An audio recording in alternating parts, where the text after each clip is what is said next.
Ed, What's up? well, welcome, man. So this is you're the first one. I've been talking about doing this for a while, and what does and I have the date. The date might be wrong yet. I have March 20th on your card here. What's the significance of March 20th? So March 20th is when I let down my guard and said, "All right, you did your net 36 to life cares Oh on yeah, March yep. 20th," and I showed up and like I don't know, I was at a breaking point with my team. I was at a breaking point in life with all the chaos I'd put in my life, and just it was just the right timing. I don't even know why I showed up because I've been so hesitant to do that. And I raised my hand, and Peter threw me in, and we just kind of went off to the races from there. So, Well, let's back up because one of the philosophies that we coach to is 50-25-1. And a lot of times my goal is to get people off neutral. And I really don't care if they like me or not like me. I know where I'm coming from to help people. In our first interaction, I'll let you put it in your words. How'd you feel about me? cocky, arrogant, SOB, MF. I mean, just like it was you and another guy. And I was like, I like that other guy a lot better. I'm glad they're together, or I would probably go find somebody different. And turns out, man, like it just, you were, I think it was so much I saw of myself in you that it was just like, man, two alphas, and just at the time I was in a place where I thought I liked more hugs and cuddles and like fluff. And looking back, like you were really what I needed then, and how different my life would be now if I embraced it then. But I had to go through what I went through to come back to that and realize that there's two very different, distinct paths in our business, and that is the FOMO, fluff, puffery side, and then there's the here's what it is, take it or leave it, don't care. And I thought I was more the happy place guy, and I was really more the let's just get down to business and get it done. Yeah. I don't remember the specific conversation, but here's what's nice about not leaving breadcrumbs and working off standards and principles. I have a pretty good idea. What I probably did was I saw that you had a sore back, and I probably pushed on some pain points. And what a lot of people do is they try to give prescription to make people feel better. Where I didn't need to give you ibuprofen for your sore back. I needed to point out the fact that your back was not in a good spot. And it was funny when you were getting on the call, you said this, and you may not like me for saying this. You're like, dude, I just keep waiting for you to get on here and say that my face is a little bit chiseled. And what did our conversation go like? Um, dude, you've lost 3 or 4 pounds. Add a zero to it, and then I'll tell you. Well, let's back up. And You've been doing the work though. How long have you been going to the gym and doing the work? 3 whole weeks. 3 whole weeks, which that's something to celebrate, right? Right. For me, it is. Yes. Yeah, and again, this is like my dad knew when he needed to say, even though you lost, you played a good game, and like to build me up. Then my dad also knew when to piss me off. Hey, I know you won the game, but you're not that good yet. And that's kind of what I did to Ed. I said, dude, add another zero to it. That's when I'll bring it up. And he's like, and what did you say? I said, there's that Hank that I know and love and didn't used to love, but do now. Yeah, because here's what I know is at 3 weeks, it's great. We shouldn't discount that. Yet if you're still doing that a year from now, you'll add another zero to it. Fair or unfair? Fair. And in a lot of things, I look at March 20th because I knew that I liked Ed. And whenever I like somebody, I've got to be careful because if you try to rush barbecue, I mean, I'll speak barbecue because tell us a little bit about your barbecue background. So we lost everything. Yeah, we lost everything in 08 and kind of had our backs up against a wall. Discovered that I was good at cooking barbecue, something I didn't even know I was good at. And it just snowballed. It was what we needed at the time. Got into the business in 2011, launched the first food truck in Wilmington. Broke my back for 5 years in that business. And I never forgot what Will Thornton, my buddy at the Outer Banks, who owned a successful barbecue business, said. He said, Ed, you're never going to make money while you're working in the business. You're going to make your money when you sell it. So build it to sell, which was the complete opposite of what I did first. And the main thing you learn in barbecue business is it's not done till it's done. There is no time. You can't say it'll be ready at 6 o'clock. because every piece of meat cooks differently. Nothing is ever the same in a cooker.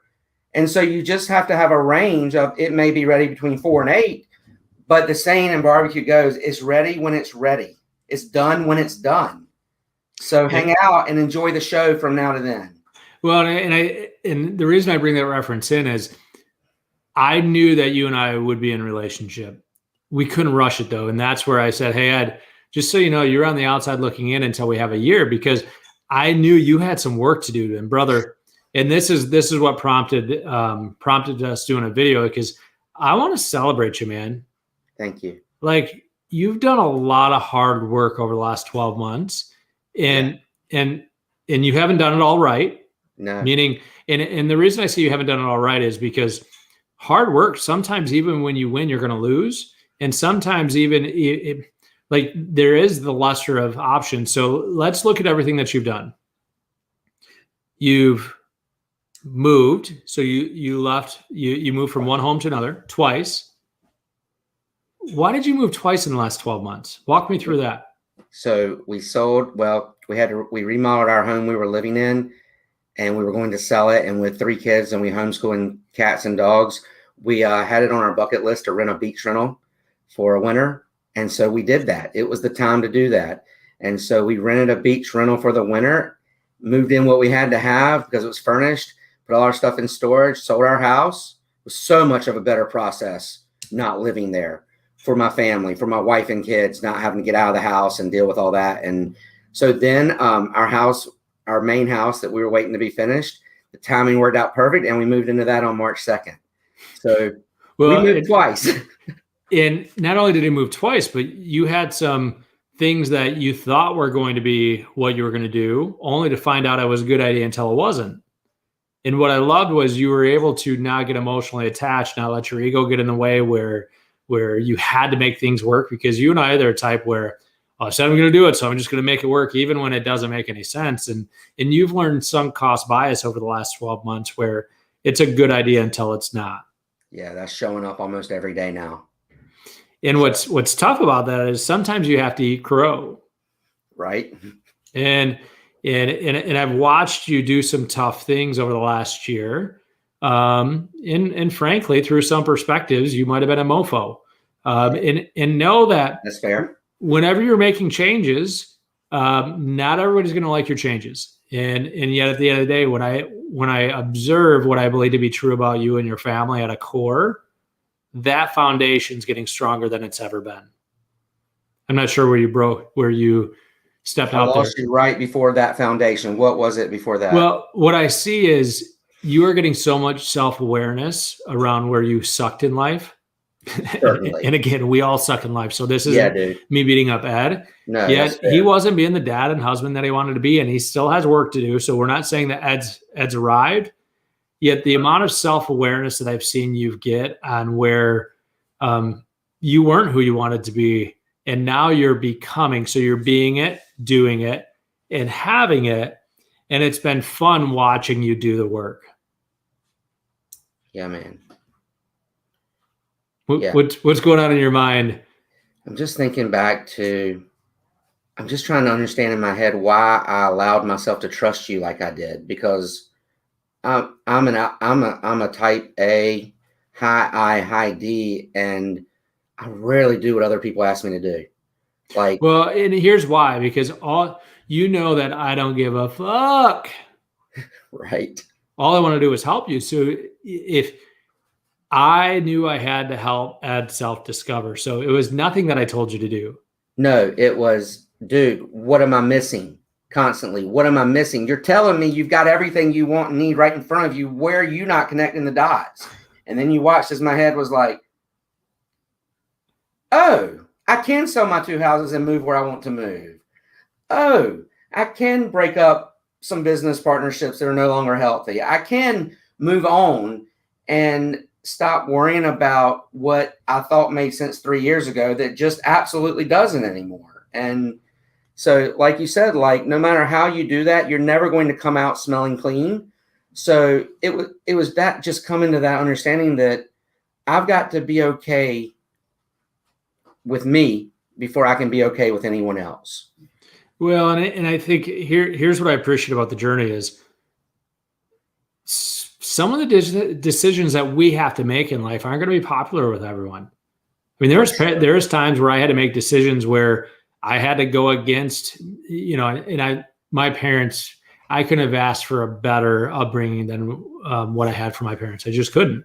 But there is times in life where all of us have kids have to make decisions that are best for us that maybe we're different. And I mean, there's times where you're going to have to make tough decisions in life where there's a good chance you might be wrong. Right. And what I loved was you were willing to make tough decisions. You were willing to be wrong. Or here's what I loved. You didn't have a need to be right. You wanted to know when you were wrong. And you were able to not have to be right. And I don't think that's something that Ed was used to in the past. I think you had a hardcore need of being right back in the day.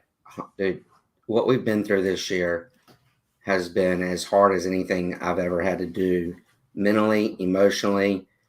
Almost, I don't want to say let my guard down, but I just had to let my edge off a little bit of not feeling like people thought I was smart or important or like so much of what I did looking back was a chip on my shoulder to prove to everybody that I could. And I just didn't need that, dude. Isn't it fun when, it was brought up the other day, Hank, why don't you wear a suit? I don't feel like wearing a suit. Why did we wear suits back in the day? One, it was appropriate for the game that was being played. But at the end of the day, I was needing things from people. I don't need anything from anyone.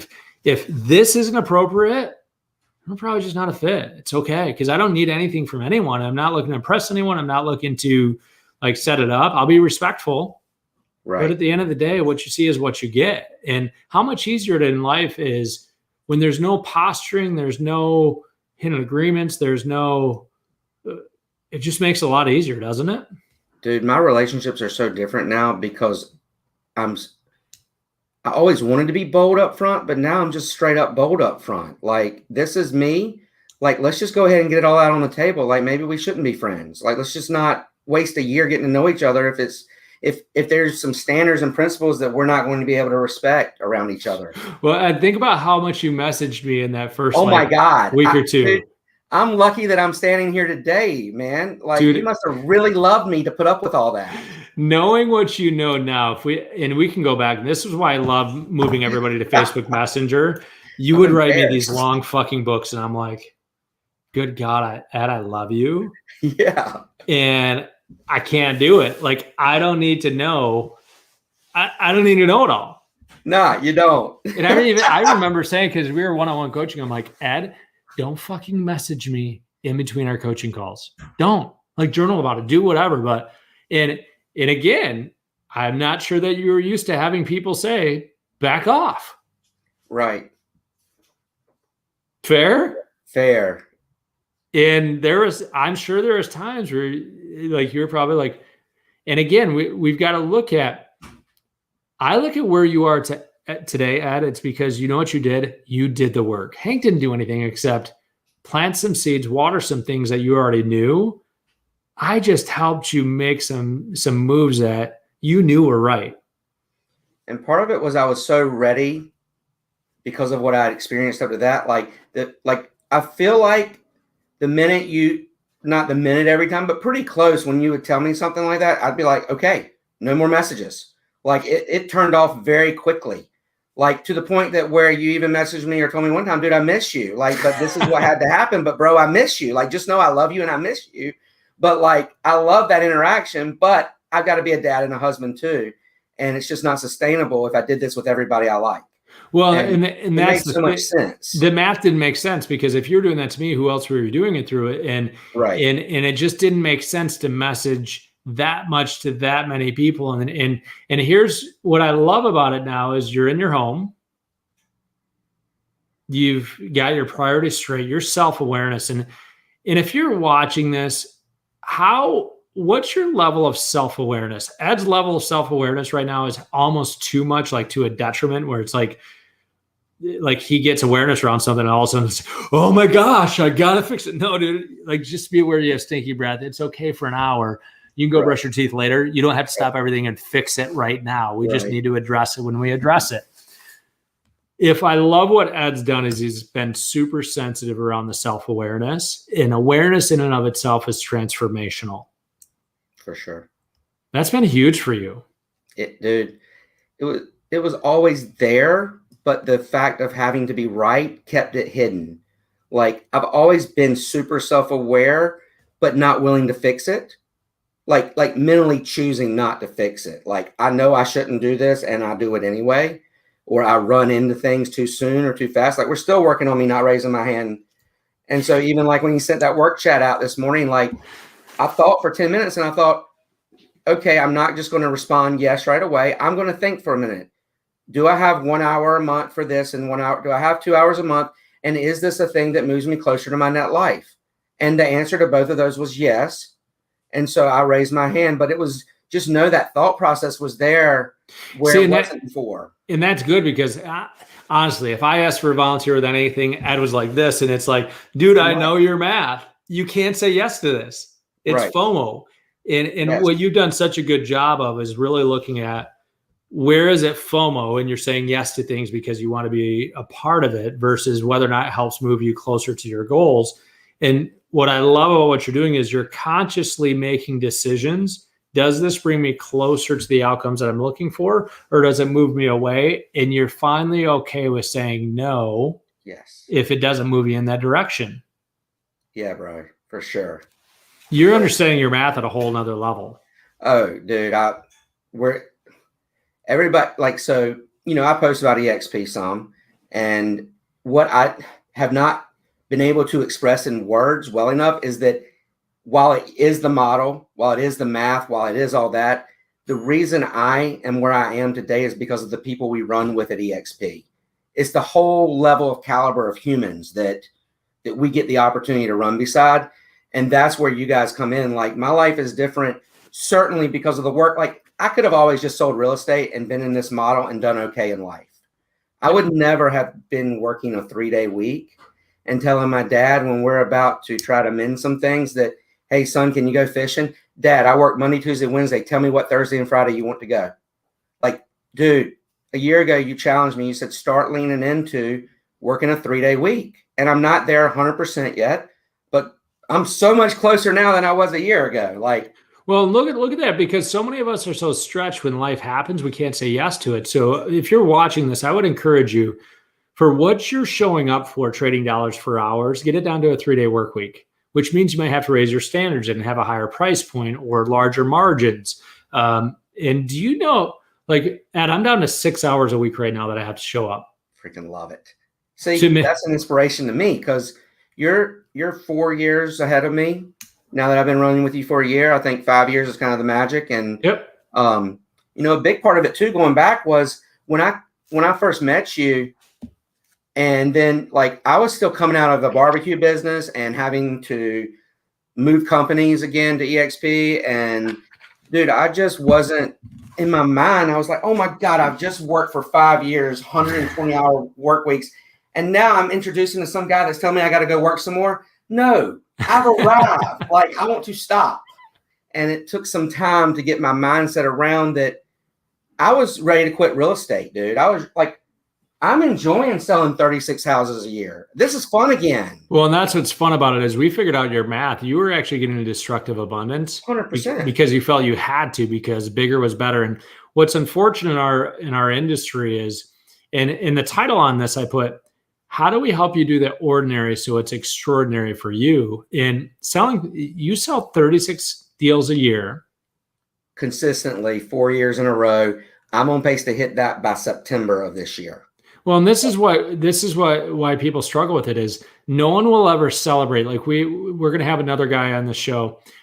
He sold 12 homes in his first year, and it's like, whoop-de-doo, 12 homes. But the dude paid off his mortgage by doing so. That's a big freaking deal to do 12 in your first year. Well, for us it is. Here's what's the biggest deal is by doing 12 deals, he paid off his mortgage. But that'll never be celebrated because 12 deals isn't what puts you up on stage. Right. What I'm looking to do with these interviews is celebrate the fact. Let me be clear on this. Ed did the work. Rob did the work. All Hank did was create an environment where you could think differently, where more wasn't the answer, where subtraction actually leads to multiplication every time, where standards and principles come in. And Ed, what's fun is I can see who you're being and what you're doing and what you're going to have in 5 years, because you're showing up and you're doing the work. Has it been easy? No. How many times have you cried in the last year? Probably 7 or 8 times. Come on, is that it? Yeah, I'm pretty hard, dude. Well, I mean, the reason I say this is because you've been pretty vulnerable, which being vulnerable isn't comfortable. No, and I lost some friends I lost some people, connections along the way, and it took some time to mourn that and move on from it. And it took some time to understand that I got over feeling like I needed to please and make everybody happy, dude. That was such a big pillar for us, was to get past anybody matters. I mean, I love everybody watching. I love you, Hank, but all that really matters to me is my wife, Frances, my kids, Emma, Hannah, and Edwin, my pets, and me. Now, certainly my extended family comes into play and my friends come into play, but dude, my decisions are made every day now on what benefits them. And if that's selfish, it's selfish. It's what it is. Like, well, I think it's smart. I mean, I've gotten it wrong. I mean, I've lost some close relationships to me that were 100% my fault. And at the end of the day, I'm mourning the loss of that relationships. But at the amount of energy that it would take to ever get back to neutral, like, I'm human. If you're watching this, I want you to hear me. I will fuck it up. And when I do, ditto. Let me know. It wasn't my intentions. And if I can make it right, I will. And if I can't, I appreciate the time that we spent together. My life will go on, because when I look back to all my high school buddies, how many do I still talk to on a weekly basis? 0. My buddies in my 20s, how many do I still talk to on a weekly basis? 0. It's not because I don't love them. It's not because, but there's very few people that are going to walk alongside you for the long haul. My wife, your wife for you, my kids.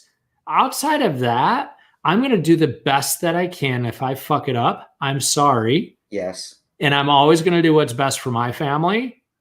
And if it still helps you, but at the end of the day, like, I can't be everything to everybody.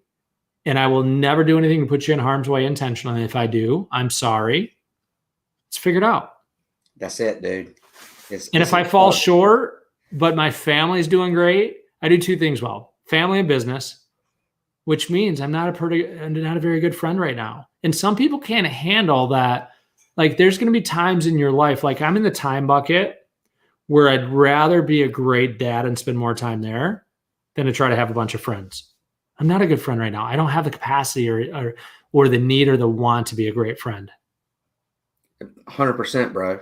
And it's been so, it sounds like that would be such a hard thing to say, but it's like what we should all be saying. Like, I don't expect my friends to put me first over their family. Like, no. Now here's what's cool about relationships is I guarantee you I have 100+ relationships where if I said, Ed, I feel confident in this. If I said, hey, Ed, I need 10 grand. I don't need you to ask questions. Just trust me. You'd send me 10 grand. Now you'd be like, Hank, I want to know, but because that's not something I do. I probably have 100, 200 people that would send me 10 grand. No questions asked. Here's why. Because I have relationships where they know my standards and my principles, where if I'm doing an ask, when have I ever asked anything of you, Ed? Name one time.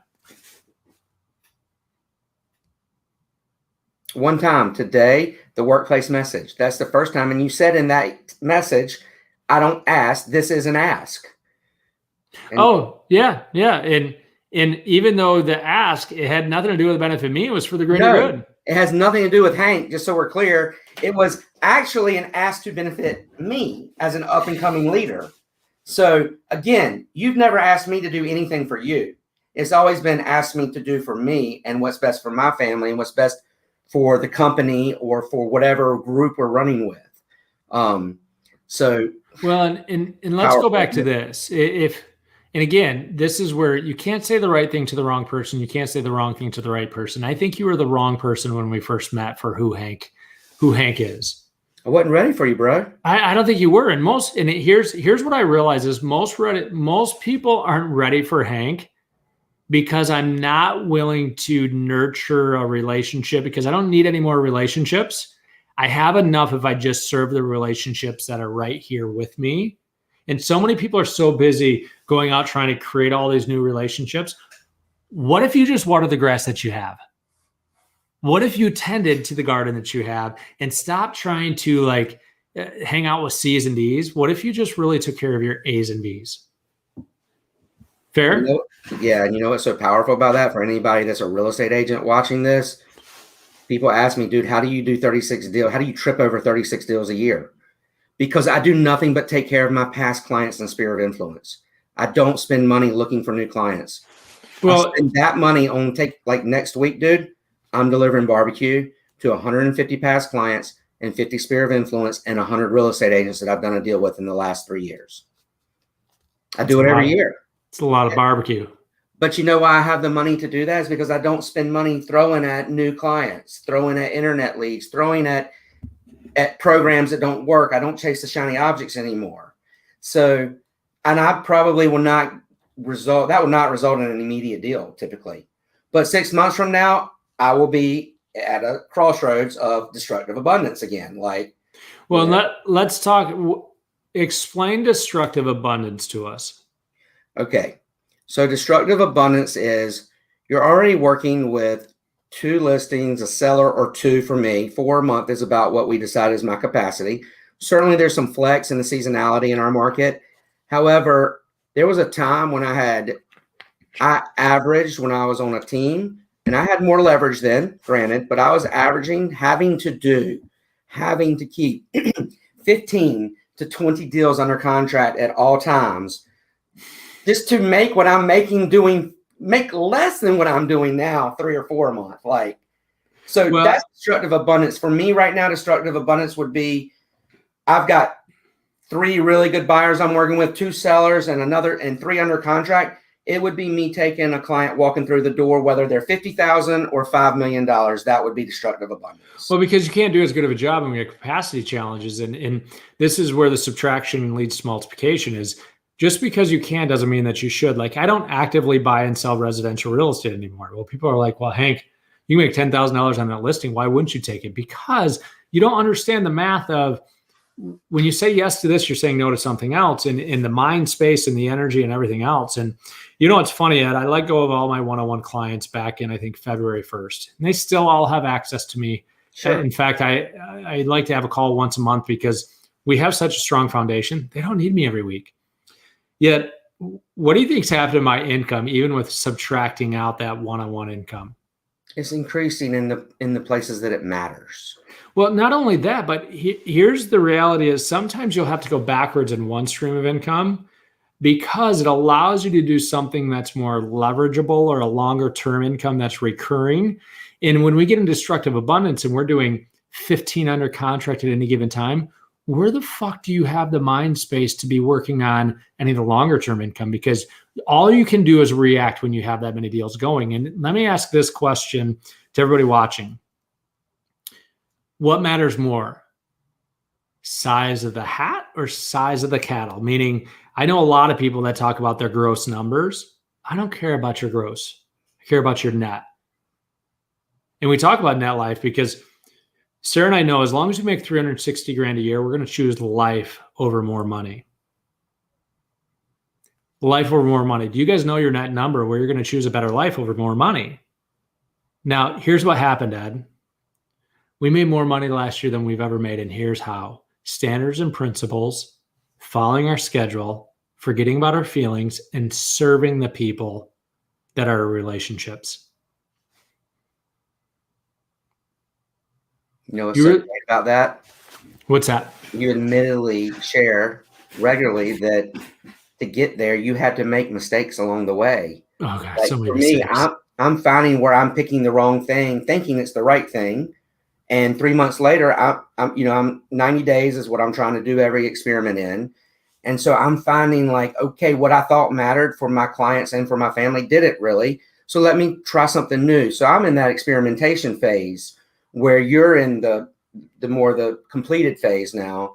But even so, when you can give up being right, like I was telling you that we might be selling our camper. was a good idea until it wasn't. Yeah, but dude, that's in the world's eyes, that would be a big move. I don't know. Who cares? I seriously, I don't care. And so many people judge what I do because from their perspective, they're like, well, Hank, how can you do that? You lose all this money. You don't know my balance sheet. And this is where I'm going to encourage all of us. Ask questions, don't tell. The last thing I need from any of you is any fucking advice. Right? You can ask me questions, but until you know the game that I'm playing, be careful, because Ed, one thing that I love that you've learned is how to ask questions, because you were a teller. When we first got in a relationship, you told, and you knew the answer for everything. Yep. Am I wrong there? No. I wanted to be seen as smart, and it was all those insecurities, dude. And it even brings me back to a statement you made about 2 months ago. You were like, dude, you're this close to balling, and why are you showing up like a little boy?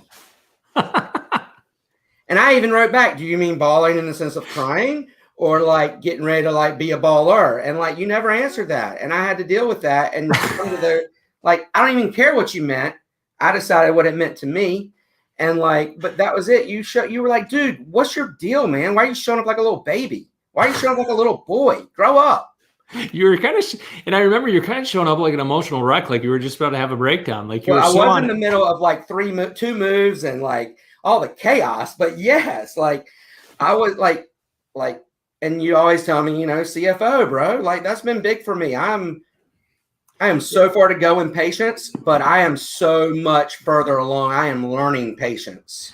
Well, and you've done such a good job of chilling out, because most things, what they need is they just need a little bit of time to work themselves out. And no matter what you do, there's so many other factors involved in how it ends up falling out, that when sometimes you just throw your hands up in the air, like even with COVID and everything else, who knows, vaccine or not vaccine, like 5 years from now, we'll know for sure. You do you, I'll do me. And like, stop trying to think that we all have the answer. Right. And do the best that you can for what you know. And so anyways, Ed, we're coming up on the half hour. Yeah, right. Super freaking proud of you. Super excited for you and your family. I mean, this is my drug, like getting to see all the pieces of the puzzle come together. And it hasn't been easy. No, it's been miserable parts of it. I bet. And there's probably been times where you've cussed me up and down. Not since we started running together. Once I commit to, like, seriously, once I gave you my trust, it was yours to break. Like, that's you were always you were so forceful when you needed to be, but you did it in a way that, like, hey, I'm going to say this, but in my eyes, I'm loving you. Like, I'm serious, man. I'm not trying to get weird or whatever. You called me up once, and here's my response. That's the stupidest fucking thing I've ever heard out of your mouth. Click. Yeah. Do you remember what that was? I don't. Do you? It was something to do with vehicles, and you were doing some things, and you were stump grinder. It was something to do with the stump grinder. Like you were trying to step over at $1 to pick up a dime or something with it, and you were getting way too creative, and it was like, that's the stupidest fucking thing I've ever heard of it out of your mouth. Click. Yes. Ed, I am so excited to look at where things are 4 years from now on March 20th. Thanks for letting me be part of the journey. Yeah. Keep doing you. And what I like is I'm seeing the impact that you're having through others, whether it be Dirk or any of the other people that have come into our world, and who you're being and what you're doing for them. Know that you don't have the luxury of not being and doing what you're doing, because now others are on the journey with you. So keep it up, brother. I'm gonna reflect on that. So if people want to do this, if you like what Ed's throwing down, feel free to send them a friend request. Say you watch the show, 5025 want them, like them, comment with them. Now, Ed, this call happened because you came to me. Yeah. Fair? Fair. And know that this is a celebration of Ed. It wasn't like, hey, Ed, could you do this and celebrate it? No, I asked Hank, will you please do an interview with me just so we can celebrate? Because getting to 1 year was such a big deal. And even the fact that we didn't have to celebrate it on the day of, that here we are, 2 weeks later? Like we're celebrating like it doesn't have to be. Well, because I'm pretty sure freedom, bro. There's so much freedom. I'm pretty sure it fell on a Thursday and Friday, and I'm like Saturday. Yeah, I was like, not gonna happen. Not gonna happen. As much as I love you, and that's what I love is our standards and principles are showing through, and you make me want to be a better husband and a better father. And if you're watching this and you've seen evidence of Ed not being of the such, know we're all a work in progress. And here's what I know is Ed and myself are doing the best that we can. And at times we still suck as dads. We still suck as husbands, and know that every day we're just trying to get a little bit better. Fair? Amen. So if you want to focus on this snapshot when we suck, hello, Jesus, you can walk on water. All right, brother. Yeah, brother. Love you, man. Keep up the good work. Thanks.